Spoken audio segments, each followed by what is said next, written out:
আসসালামু আলাইকুম। বিকাশ অ্যাপের একটি আপডেট এসেছে।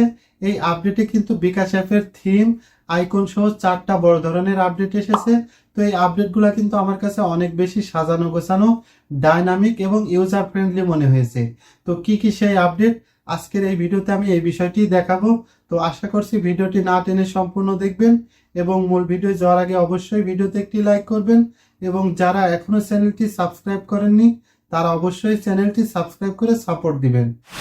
বিকাশ অ্যাপের এই আপডেটটি পেতে হলে অবশ্যই প্লে স্টোর থেকে আপনার বিকাশ অ্যাপটি আপডেট করে নেবেন।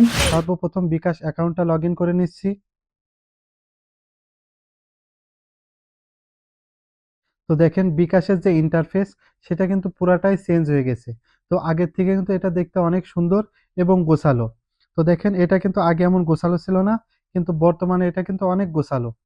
তো সর্বপ্রথম যে আপডেটটি এসেছে, তো সেটা হলো দেখেন নিচে একটা আমার বিকাশ বলে একটা অপশন আছে। তো এখানে ট্যাপ করবেন।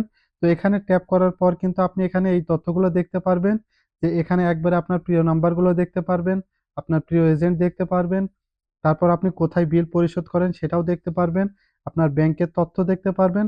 সো এখান থেকে কিন্তু বিস্তারিত তথ্যগুলো দেখতে পারবেন। তো এই তথ্যগুলো কিন্তু আগে আমাদের কি করতে হতো, যে এক একটা করে সার্চ করে বের করতে হতো। দ্বিতীয় যে আপডেটটি নিয়ে এসছে সেটা হলো যে বিকাশের যে হোম পেজ, সেখান থেকে স্ক্রল করে নিচে যাবেন। তারপর দেখেন এখানে একটা অপশন আছে মাই অফার্স। তো এখানে ট্যাপ করবেন। তো এখানে ট্যাপ করার পর বিকাশে আপনার জন্য কি কি অফার আছে আপনি কিন্তু এখান থেকে সহজেই দেখতে পারবেন। তৃতীয় নাম্বার যে আপডেটটি নিয়ে আসছে সেটি হলো যে আপনি চাইলে কিন্তু বিকাশের যে থিম সেটা কিন্তু পরিবর্তন করতে পারবেন। তো থিম পরিবর্তন করার জন্য প্রোফাইল আইকনের উপর ক্লিক করবেন। তারপর এখানে দেখেন একটা অপশন পাবেন পছন্দের থিম। তো এটার উপর একটা ট্যাপ করবেন। তো দেখেন এখানে ৩টা থিম পাবেন। তো আপনি চাইলে কিন্তু যেকোনো একটা সিলেক্ট করে ব্যবহার করতে পারবেন। চতুর্থ নাম্বারে যে আপডেটটি নিয়ে এসছে, তো এখানে হোম পেজ থেকে দেখেন কোনায় বিকাশের একটা লোগো আছে, এটার উপর একটা ট্যাপ করবেন। তারপর আপনাদের সামনে এমন একটি ইন্টারফেস আসবে। তো এখানে দেখেন একটা অপশন আছে আভা। তো এটার উপর একটা ট্যাপ করবেন। তারপর আপনি কিন্তু এখান থেকে এই তথ্যগুলো দেখতে পারবেন।